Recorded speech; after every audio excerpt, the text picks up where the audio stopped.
Tes tes 1 2. Assalamualaikum warahmatullahi wabarakatuh. Alhamdulillahi rabbil alamin. Nahmaduhu wa nasta'inuhu wa nastaghfiruh wa na'udzu billahi min syururi anfusina wa min sayyiati a'malina. Man yahdihillahu fala mudhillalah wa man yudlil fala hadiyalah.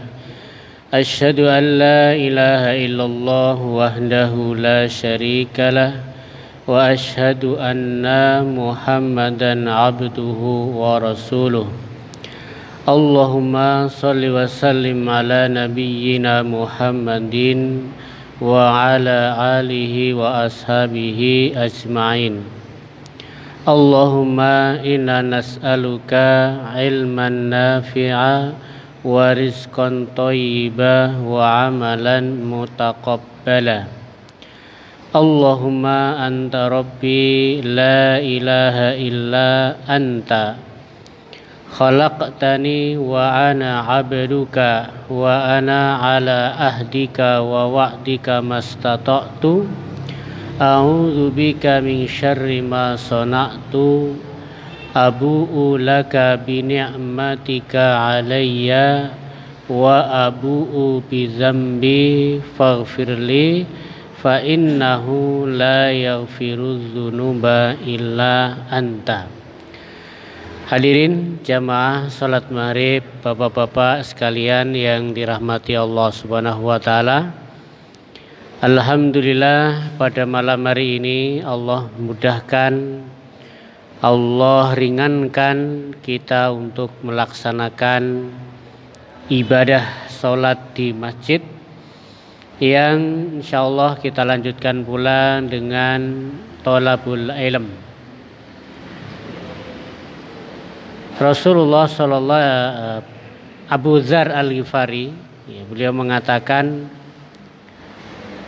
menuntut ilmu, belajar sesaat saja itu lebih aku sukai daripada sholat malam penuh. Ini siapa yang berkata? Sahabat Abu Dzar Al-Ghifari. Ya, jadi kita ini duduk di sini mendengarkan hadis Rasulullah, ada ilmu. Bagi Abu Dzar Al-Ghifari, sahabat Nabi, itu lebih aku sukai daripada sholat malam, sholat tahajud semalam suntuk, dari habis isya sampai subuh tidak tidur. Ya, jadi yang dirahmati Allah Subhanahu wa taala, itu salah satu di antara keutamaan ilmu. Kita lanjutkan, kemarin sampai bab apa kemarin? Ada yang ingat? Terakhir? Oh, hidangan.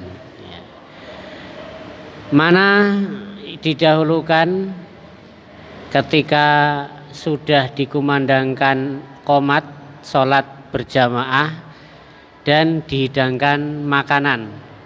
Kemarin apa kemarin? Ya, kalau memang itu sudah dihidangkan dan kita sudah lapar, maka dianjurkan untuk makan hidangan tersebut. Ya, kalau kita sholat, bahkan sholat berjamaah itu nanti dihukumi makruh. Dihukumi apa makruh, karena ketika nanti sholat dia tidak akan bisa konsentrasi. Sholatnya berjamaah tapi tidak khusyuk. Ya.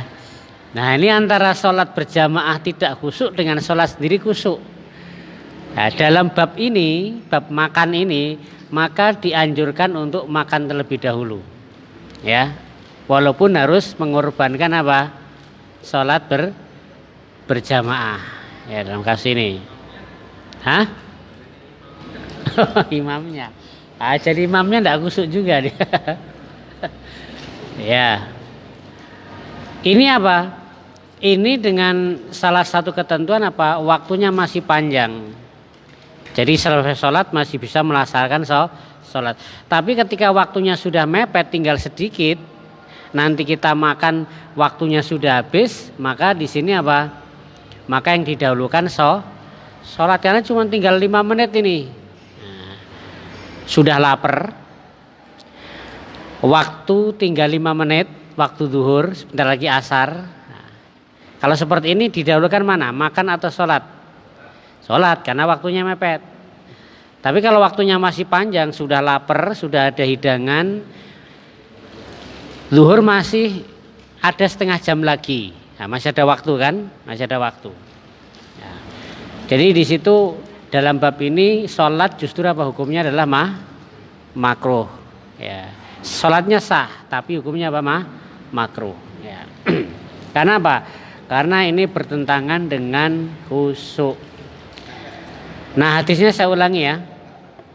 Hadis saya ulangi. Babul hasi al khusyu'i fi shalah, yaitu bab anjuran untuk khusyuk di dalam salat. Ya. An Nabi Hurairah radhiyallahu anhu, dari Abu Hurairah semoga Allah meridhoinya, qala dia berkata. Nah ini. Naha Rasulullah SAW melarang. Nah ini Rasulullah melarang. Apa? An yusalliyar rajul. Ya, oh ini hadisnya tentang kemarin. Melarang apa? Meletakkan tangan di pinggang ya. Ini larangan. Ya. Nah, ini hadis yang berkenaan dengan makan. Wa Anasin radhiyallahu anhu, dan dari sahabat Anas semoga Allah meridhoinya, anna Rasulullah SAW qol, bahwasanya Rasulullah SAW bersabda, idza quddimul asaa, apabila telah dihidangkan makan malam. Nah, sudah dihidangkan, mungkin dari kompor sudah diangkat ya sudah ditaruh di meja kan gitu. Nah, ya, idza quddimal asa, apabila telah dihidangkan makan malam, fabdawu bihi, maka apa? Dahulukan makan malam tadi apa? Qabla an tusallu maghrib, sebelum kalian sholat maghrib. Nah, jadi kalau hadis ini berkenaan dengan apa? Sholat maghrib. Muttafaqun alaih.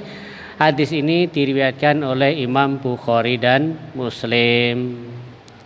Fikih hadis pertama, karohatus sholah, makruh melaksanakan sholat bihadrati ta'am, ketika hidangan sudah dihidangkan, alladzi yuridu aklahu, ketika dia memang sudah niat untuk makan. Ya. Kenapa? Lima fihi minal istighalil qalbihi, karena apa? Karena nanti hati akan sibuk dengan makanan tadi kalau tidak dimakan. Ya. Dan akan apa? Hilang kesempurnaan khusyuk. Ya, khusyuknya akan hilang, teringat makanan tadi. Wa taswisul khatir bi huduri ta'am, dan ada gangguan di dalam hati, ganggu sholatnya tadi, ingat makan. Ya. Apalagi ada setan nanti, jin ya, sudah diingatkan terus kan gitu. Ya. Yang kedua, karohatus sholah, makruh melaksanakan sholat ma'am mudafiatil uhbasain, bersamaan menahan dua khobas. Khobas itu kencing dan buang berak. Nah, menahan ini juga apa? Makruh. Hukumnya sama dengan makruh, menahan kencing atau menahan BAB. Itu juga makruh melaksanakan sholat. Ya, yaitu al-baul wal ghaid. Ya, maka disamakan dengan apa? Ini disamakan dengan dihidangkan makanan atau kencing ataupun buang air besar, segala sesuatu yang punya makna tadi, bisa menyibukkan tadi. Jadi bukan hanya mau makan, bukan hanya mau apa? Mau kencing, mau berak, yang nanti kalau tidak dilaksanakan dia tetap sholat, malah kepikiran tadi. Kalau mau kencing ya sudah, sholat sambil nahan-nahan, ya kan? Nah, atau berak juga sama. Ya berak sholat sambil apa? Gerak-gerak apa namanya? pinggulnya kan begitu. Ini kan menghilangkan kekhusyuan dari awal sampai akhir. Nah, disamakan dengan keduanya juga segala sesuatu yang bisa menyibukkan tadi. Ya, menyibukkan tadi.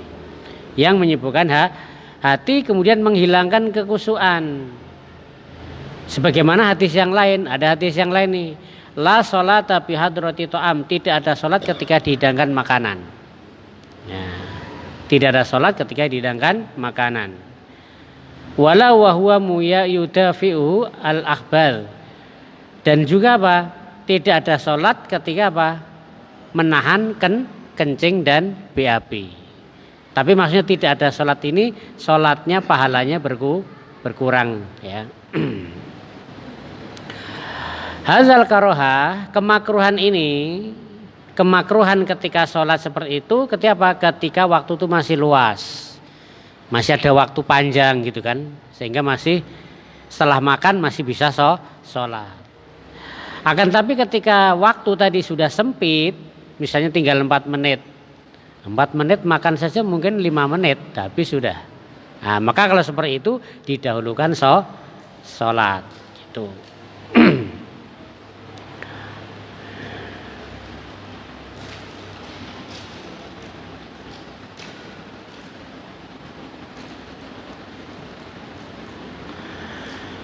Nah, itu apa? Itu intinya apa? Intinya anjuran supaya sholat bisa khusyuk. Supaya sholat bisa khusyuk. Yang selanjutnya, hadis berikutnya, masul haso fi sholah, mengusap pasir ketika sholat. Wan Nabi Dzarin radhiyallahu anhu qol, dan dari Abu Dzar semoga Allah meridhoinya berkata, qala Rasulullah sallallahu alaihi wasallam bersabda, idza qama ahadukum fi shalah, apabila salah seorang di antara kalian berdiri hendak melakukan salat, fala yamsahil haso, maka janganlah mengusap pasir. Fa innar rahmah tuwajuhu, karena sesungguhnya rahmat itu ada di pasir tadi, di hadapannya. Ya. Dalam hadis yang lain, wahidah auda, boleh sekali atau tidak usah sama sekali. Ya. Maksudnya apa? Mengusap pasir di sini. Misalnya kita sholat, ternyata tempatnya ini apa? Kotor. Terus kita sholat sujud, di sini ada apa? Debunya. Setelah habis sujud diusap. Nah, nanti sujud lagi ada lagi diusap. Nah, ini apa? Makruh juga, tidak boleh. Atau yang kotor ternyata tempat sholatnya. Ya. Setiap sholat diginikan dulu, sebelum sujud begini-gini dulu. Nanti Allah Akbar, duduk di antara dua sujud, mau sujud dibeginikan dulu. Nah, karena zaman dulu apa? Masjidnya masih pasir, ya kan? Masjid zaman dulu tuh kan belum lantai kayak begini. Seperti di Masjidil Haram sekarang tuh marmer tekel, belum karpet. Jadi otomatis ketika sujud apa? Di sini mesti pasir. Nah, berapa kali ngusap tuh kalau sholat duhur nanti? Sujudnya berapa kali kan begitu? Hah?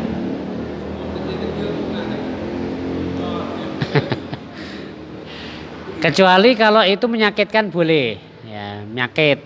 Semut nanti taruh di sini terus gigit, nah, malah menghilangkan kekhusyukan juga. Ya kan yang diinginkan apa? Supaya itu sholat khusyuk, tidak sibuk ngusap terus kan begitu. Nah kalau ternyata di situ ada membahayakan seperti paku atau kerikil tajam, kalau kita sujud kena malah nanti sakit, nah sama juga nanti tidak khusyuk juga, ya kan? Maka boleh di apa namanya, diusap gitu ya. Ya. Fikih hadis pertama. Ittafaqal ulama ala karahatil masih. Ini ulama sepakat. Nah, ulama sudah sepakat ini. Makruhnya mengusap. Tidak membatalkan juga enggak. Tapi makruh. Ini enggak membatalkan sholat, tapi nanti akan mengurangi kehusuan. Habis sujud begini lagi, nanti habis sujud begini. Itu tidak membatalkan sholat, tapi apa? Mengurangi kekhusyuan. Kalau khusyuknya kurang, pahalanya juga berkurang. Ya. Karohatun tanzih, ya karohatun tanzih yaitu makruh di sini bukan makruh, bukan haram ya. Kenapa? Li'annahu yunafi tawadhu, karena itu menghilangkan ketawaduan. Ya sudah, wong kita memang namanya sujud itu di bawah di tanah kotor ya sudah biasa, ya.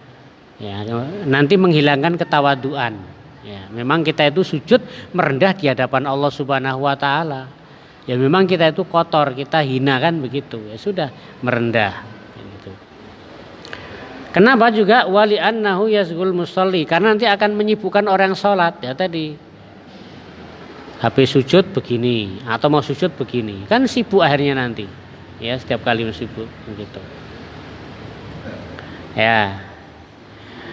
Walidzalika qala al-Qadhi Iyad rahimahullah taala. Oleh karena itu berkata Al-Qadhi bin Iyad yang mengatakan wa karaha salaf masul jabati shalah. Maka salaf itu memakruhkan mengusap dahi di dalam salat. Nah, ketika dalam salat wa qabla al-insiraf sebelum salam. Tapi kalau sudah salam tidak apa-apa. Assalamualaikum, kanan kiri baru diusap. Nah, ini. Jadi orang sholat habis salam tuh mungkin dulu karena ngusap gitu ya. Di padang pasir kan. Di padang pasir kan waktu sholat kan makruh mengusap gini kan wajahnya debu. Makanya habis sholat assalamualaikum kanan kiri. Ya gitu. Nah, itu kan amalan di luar sholat ya, tidak membatalkan. Di dalam sholat mengusap gini aja tidak batal kan? Batal, apalagi di luar sholat, apalagi kalau memang di sini betul apa ada debunya, ya kan habis sholat gitu. Ya. Tapi kalau masih dalam sholat hukumnya makruh tadi. Kalau masih dalam sholat belum salam ngusap terus itu hukumnya makruh. Ya, ya.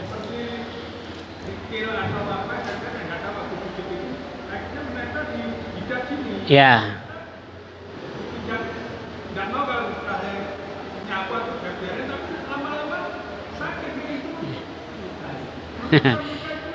Ya. Iya ya. Jadi kalau tadi boleh ya. Kalau itu memang menyakitkan, membahayakan boleh diusap. Walaupun dalam sholat. Boleh. Ya, karena nanti akan mengganggu kan, justru mengganggu sholat kan karena kalau sakit itu kan. Ya. Kalau cuman debu kan tidak ganggu ya. Nah, pasir itu mungkin tidak ganggu. Tapi kalau sudah kerikil lah sakit. Itu kerikil tajam-tajam di situ. Nah, itu boleh diusap kan begitu. Mungkin kita sholat di pinggir jalan gitu kan. Nah, banyak kerikil-kerikil, nah, boleh diusap. Tapi kalau di sini apa yang mau diusap nih? Tidak ada apa-apa. Apalagi sudah ada hijau-hijau ini ya. Nah, ini fungsinya tuh biar enak ya sujud kali ya. Oh ini untuk kaki atau sujud nih? Untuk sujud ya, untuk sujud. Sudah dimanjakan ini. Dimanjakan ini. Ya. Ya ini dalam masjid ya. Ya dari debu dan yang semisal. Mungkin debu, apalagi kerikil, kayu, ya kan? Apalagi pecahan-pecahan kaca kan gitu kan. Atau apa? Atau sholat di atas apa namanya? Reruntuhan bangunan gitu kan. Wah, kan banyak batu-batu apa namanya? Dinding-dinding kan gitu. Nah, itu. Nah, ini yang kedua, ya juzul mashu marrotan wahidah, bolehnya mengusap sekali, boleh. Kalau sekali aja boleh mengusap. Ya. Bersama larangan mengusap pasir setelah masuk di dalam sholat. Ya. Kalau sebelumnya boleh juga, sebelum sholat. Sebelum sholat atau sesudah sholat itu tidak apa-apa. Jadi mau sholat sebelum takbiratul ihram bersih-bersih dulu tempat sujud kan. Nah, jadi nanti ketika mau sujud tidak usah bersih-bersih.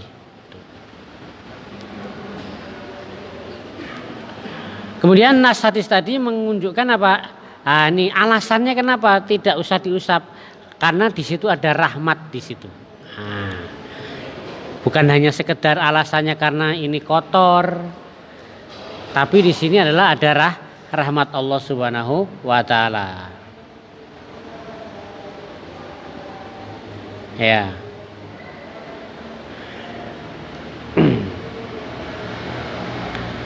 Jadi itu ya hadisnya intinya makruh ya, makruh saja, tidak sampai haram apalagi sampai membatalkan sholat tidak. Ya, ya. Hadis selanjutnya al-iltifatu fi sholah, menoleh ketika sholat. Menoleh ketika sholat batal enggak ini? Sholat noleh kanan, nanti kiri, batal enggak? An Aisyah radhiyallahu anha, dari Aisyah semoga Allah meridhoinya, qalat, beliau berkata, sa'altu Rasulullah sallam, aku bertanya kepada Rasulullah sallam, anil iltifati fi shalah, tentang menoleh di dalam salat. Dulu kita pernah menoleh, pernah ya kita dulu waktu kecil mungkin salat noleh pernah ya? Sering. Dulu mungkin ya, kalau sekarang enggak lah. Tapi kalau melirik, nah, melirik mungkin masih ya. Ada orang datang di sebelah kita, ini siapa ini, kita lirik kan. Boleh. Ya. Lirik lihat depannya siapa. Oh.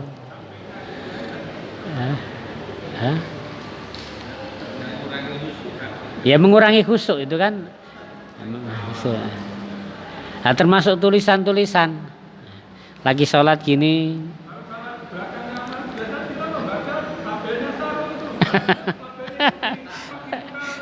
Iya.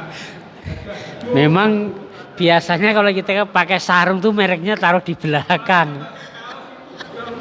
Ya. Kalau aman memang mereknya taruh di depan. Jadi ketika sholat tidak ada baca. Ya. Ya, itu mengganggu konsentrasi, mengurangi kekhusyukan. Nah, nanti ada hadisnya ya, nanti ada hadisnya setelah ini. Ya, jadi Rasulullah SAW ditanya oleh Aisyah tentang menoleh di dalam sholat. Faqala, maka Rasul mengatakan, wa ikhtilasun talisuhu asyaiton, itu adalah yaitu copet. Ya, istilahnya apa? Curian setan. Ya, atau di sini merupakan apa? Copetan dari setan. Minas sholatil abdi, dari sholatnya seorang hamba. Ya, kita itu kalau dicopet kan tidak sadar ya. Dan nyopetnya itu kan cepat sampai kita tidak ketahuan. Tahu-tahu kok tidak ada. Nah, menoleh ketika sholat itu ibaratnya seperti itu. Itu adalah sholatnya dicuri oleh setan. Ya. Walaupun sekilas saja kan, noleh kan tidak lama kan kalau sholat. Paling begini sudah kan. Tidak mungkin sholat lama-lama gini kan. Enggak. Nah, sebentar, cepatnya kayak copet itu loh. Ya, cepatnya. Rawahul Bukhari, hadis ini diriwayatkan oleh Imam Bukhari wal Tirmizi dari Anas dan beliau mensahihkan. Iyyaki wal iltifat fi shalah, awas menoleh di dalam salat. Fa innahu halakah, karena itu merupakan kebinasaan. Fa in kana la budda fa fit tatawwu, maka tidak boleh menoleh dalam salat illa tatawwu, kecuali dalam salat sunnah. Nah, kalau dalam salat sunnah di sini ada, tidak sama dalam salat wajib hukum menoleh. Kalau dalam salat wajib itu hati-hati. Tapi kalau dalam ini fa in kana la budda fa fit tatawwu. Ya, itu ya. Pertama, fikih hadis an-nahyu anil iltifati idza kana li ghairi hajah. Larangan menoleh di dalam salat ketika tanpa ada keperluan. Nah, kalau ada keperluan boleh berarti. Boleh kalau ada keperluan. Semisal sahabat sedang sholat. Sahabat yang sholat, yang imami Abu Bakar As-Siddiq Rasulullah masuk, maka para sahabat menoleh. Karena Rasulullah datang mereka menoleh. Nah, ini tidak apa-apa, ada hajat. Hajat itu apa? Kebutuhan. Ada kebutuhan. Ada hajat, ada darurat. Kalau darurat itu harus. Kalau tidak dilakukan celaka namanya darurat. Tapi kalau hajat itu tidak sampai darurat. Ya. Nah, maka di sini boleh menoleh di dalam sholat ketika ada hajat. Hajat itu ada apa? Hajatan. Apa hajatan? Ada keperluan. Jadi hajat itu hanya keperluan. Boleh ya? Ya. Larangan menoleh apabila tanpa ada hajat atau keperluan. Waqad sabata an Abu Bakar radhiyallahu anhu iltafat. Karena pernah Abu Bakar itu menoleh. Ya, Abu Bakar itu pernah menoleh. Ketika sholat, ketika Nabi Shallallahu Alaihi Wasallam datang di dalam sholat zuhur. Jadi Abu Bakar itu sedang sholat imam. Rasulullah datang, Abu Bakar noleh. Maka makmumnya pun noleh semua. Noleh semua. Ya mungkin kita lagi sholat datang imam. Wah, imam ternyata sudah datang ini.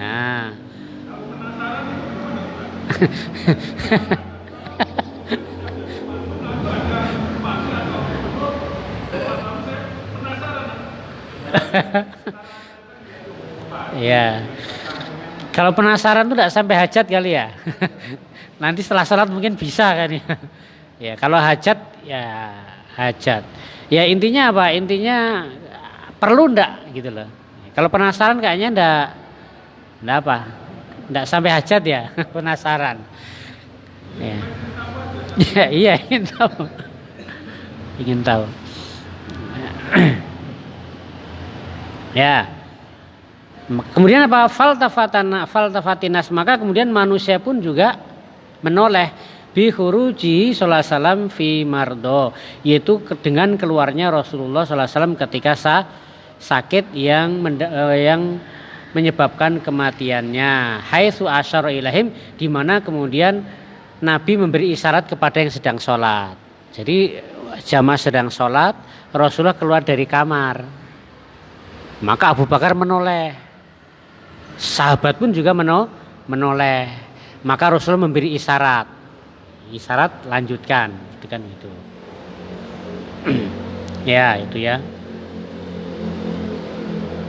Wa aqarum ala dzalik, dan Rasulullah membiarkan. Mereka menoleh itu Rasulullah membiarkan. Kalau ini dilarang tentu kali tidak boleh kan, mesti gitu Rasulullah kan.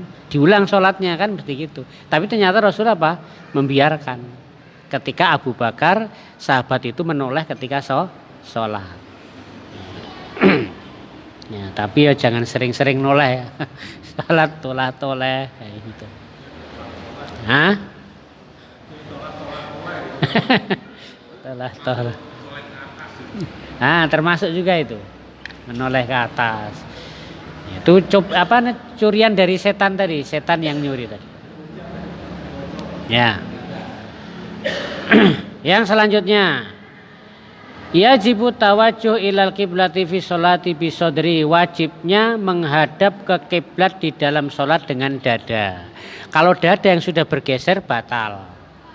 Kalau wajahnya cuma noleh gini, tidak sampai batal. Tapi kalau nolehnya sampai dada, begini, ini batal nih. Ya, jadi menghadap kiblat itu maksudnya dada kita yang menghadap kiblat, bukan wajahnya. Karena kalau wajah ketika noleh berarti tidak menghadap kiblat kan? Nah, itu tidak membatalkan. Tapi kalau sampai,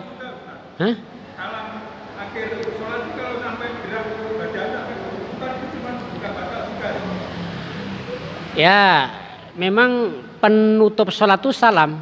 Nah, kalau sudah salamnya ditutup ya sudah selesai. Mau menghadap sana juga tidak apa-apa, dadanya dan tidak apa-apa.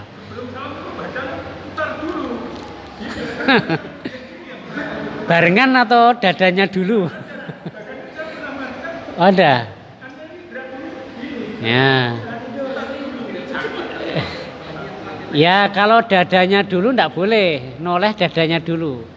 Ndak bisa juga. Noleh itu mesti mukanya dulu baru dada ya.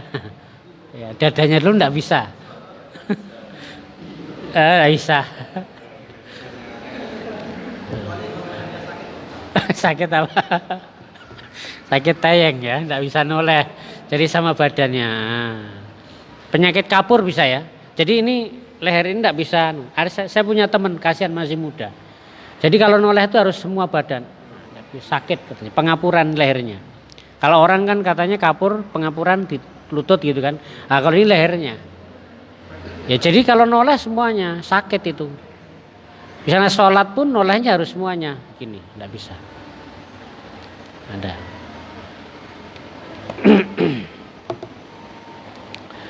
Ya, wajib menghadap ke kiblat di dalam sholat yaitu maksudnya dadanya tadi.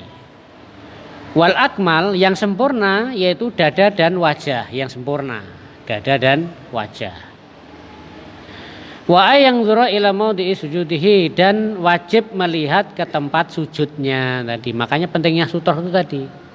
Supaya pandangan kita tidak melebihi sutroh kan begitu. Ada sutroh itu maksudnya sudah pandangan kita di situ area situ, jangan melampaui sutroh kan begitu maksudnya. Ya. Lakin yukroh akan tapi makroh jika dia menoleh dengan wajahnya ke kanan atau ke kiri tanpa ada hajat. Lagi sholat penasaran siapa ini noleh, oh ternyata tetangga. Itu makroh, tidak sampai haram tadi ya, tidak sampai makroh. Ya. Jadi makroh ya, makroh hukumnya. Mengurangi apa? Mengurangi kekhusyuan. Karena tadi begitu noleh ternyata temannya nanti terus mikir-mikir yang lain-lain, kok terlambat atau kenapa, kemana ini baru datang kan gitu. Ya akhirnya malah macam-macam. Mengurangi kekhusyukan. Sebagaimana diriwayatkan oleh Abu Dzar radhiyallahu anhu Rasulullah SAW bahwasanya Rasulullah SAW bersabda, la yazalullahu azza wa jalla muqbilan ala abdihi fi sholatihi. Allah subhanahu wa ta'ala senantiasa menghadap kepada hambanya di dalam sholat selama hamba tadi tidak menoleh. Nah, jadi artinya ketika kita sholat tidak toleh-toleh, Allah itu juga melihat ke arah kita.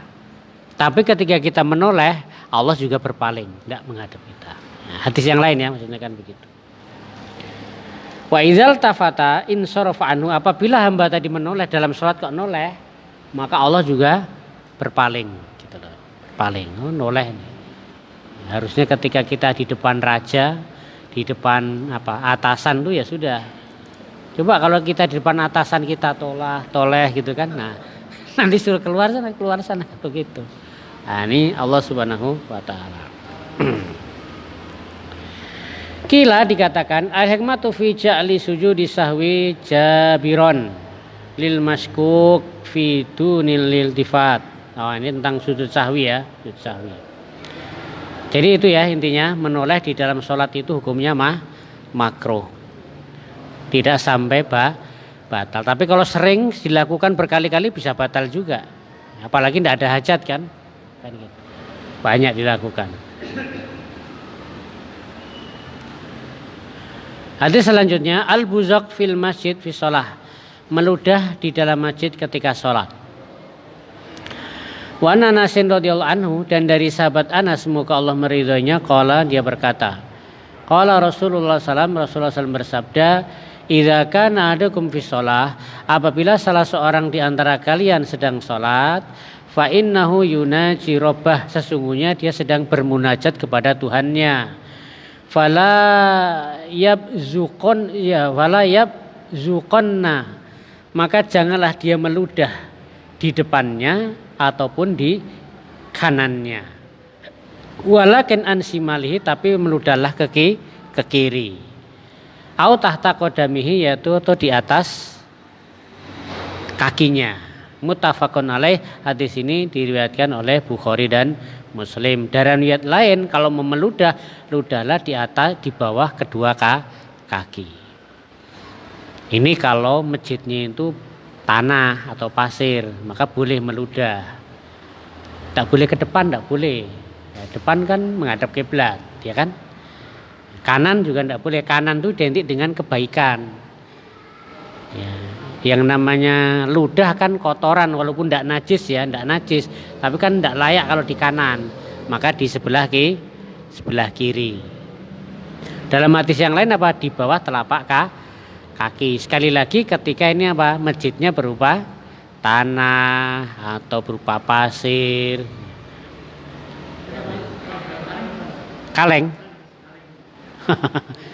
boleh. Kalau di masjid ya, di masjid atau di rumah ya, sediakan. Tapi kalau di masjid tidak mungkin lah, orang jijik semua ya.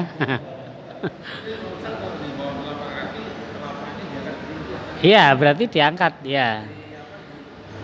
Iya. Kan boleh, itu bukan gerakan sholat, tapi kan ada hajat keperluan tadi menjadi boleh kan? Jadi boleh. Ya.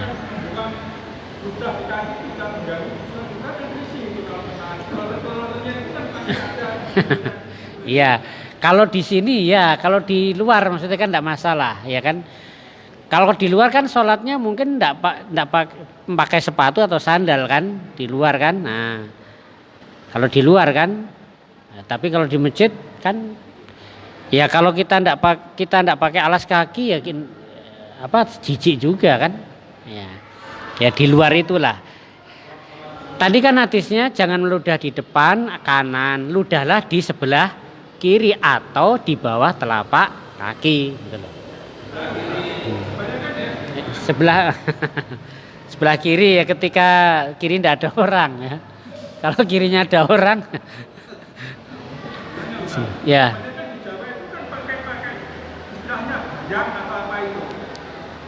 Atau tempat untuk sholat tak khusus dibikin dari bambu atau dari apa, secukupnya kita itu satu orang.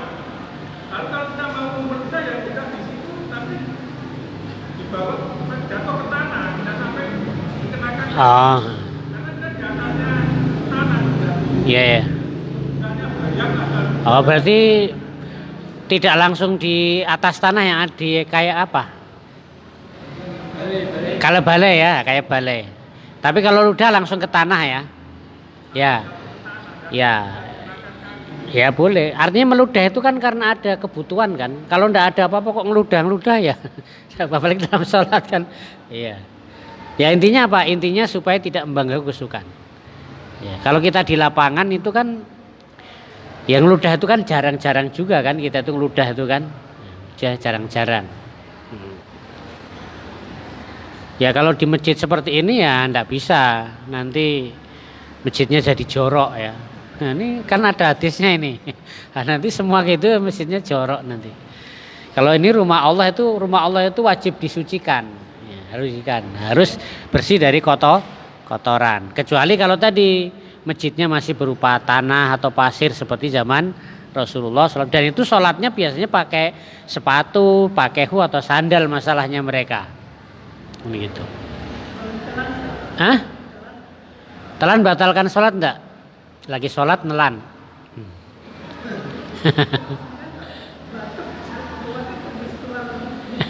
Lendir ya. Ya. Iya, kalau lagi batuk-batuk ya kan. Nah, kejadian sering ya, sering batuk-batuk tuh. Batuk keluar, wah ini gimana? Ya. Dulu kalau ludah enggak masalah ya, ludah ya, karena ludah itu enggak bisa tapi kalau itu lendir kan dari dalam sini ya. Bisa dari hidung sini, dari dalam. Dulu pernah dibahas, saya lupa tadi. Batal enggak? Dulu pernah saya sampaikan, ya. Kalau ludah kan dari dalam kita sendiri, enggak masalah. Kecuali kalau air dari luar gini lagi sholat, minum air itu. Karena kalau misalnya kita sholat terus masih ada sisa nasi, ya kan? Belum gosok gizi, masih sisa nasi, lagi sholat ditelan itu kan batal. Karena nasi itu sesuatu berasal dari luar kita, bukan dari mulut kita. Makanya kayak puasa itu nelan ludah enggak batal. Karena apa ya? Karena memang itu dari dalam enggak bisa kita enggak boleh nelan ludah, enggak bisa, ya. Itu. Malam saya lupa ya, kalau dahak itu misalnya kita lagi sholat, ya kan, batuk, otomatis dahak. Kalau sendiri bisa dibuang. Misalnya sholat di rumah ya kan, pakai apalah kaleng tadi itu bisa. Tapi kalau pas di masjid, nah.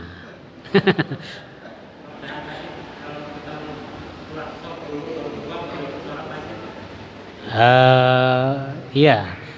Kalau dia sop di depan terus pintunya di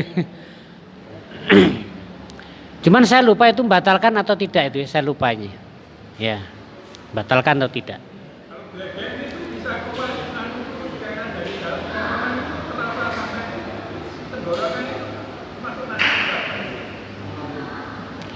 Ada yang mengatakan kalau sudah masuk lambung itu sudah apa? Sudah najis. Kalau sudah dicerna, ya kan? Ya. Ya. Ya. Sudah dicerna kan? Seperti orang muntah kan? Baru makan mutah. Nah, mutahnya itu najis atau tidak? Kan begitu kan? Ya. Memang sebagian kalau mengatakan kalau muntah sudah di dalam perut, muntah lagi itu najis. Kalau sudah dalam belum, masih dalam mulut kan belum masuk gini kan. Iya. Iya, makanya nanti kalau keluar, kalau sudah melalui sini tenggorokan sini ditelan lagi nanti batal kan puasanya. Tapi kalau masih di sini tidak masalah, sini masuk lagi. Tapi kalau sudah sampai mulut ditelan lagi, ya itu batal. Kalau puasa ya, bab puasa. Nah kalau bab sholat, itu juga nanti ada perinciannya ya, itu batal atau tidak. Allah.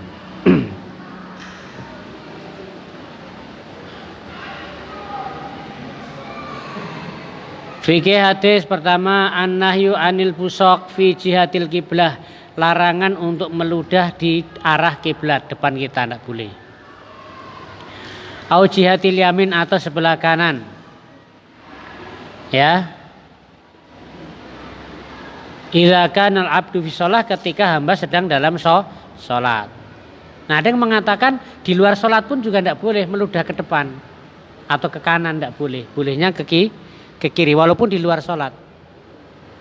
Jangan kita lagi di jalan mau meludah. Ya, larangan jangan ke depan atau ke kanan, tapi ke kiri. Tapi ya nanti lihat sikon ya. Misalnya depan tempat sampah, ya kan? Kanan ternyata kotoran. Yang kiri di sini malah malah orang kan itu. Nah, ini kan nanti malah ke kiri meludahi orang akhirnya kan. Nah, itu. Sudah. Oh iyalah. Berapa menit Pak Un? Oh 2 menit. Sudah dulu ya. Insyaallah besok kita lanjut. Masih bab ini ya. Bab anjuran khusyuk di dalam sholat. Ya, kita akhiri dengan doa kafaratul majelis. Subhanakallahumma bihamdika asyhadu an la ilaha illa anta astaghfiruka wa atubu ilaik. Assalamualaikum warahmatullahi wabarakatuh.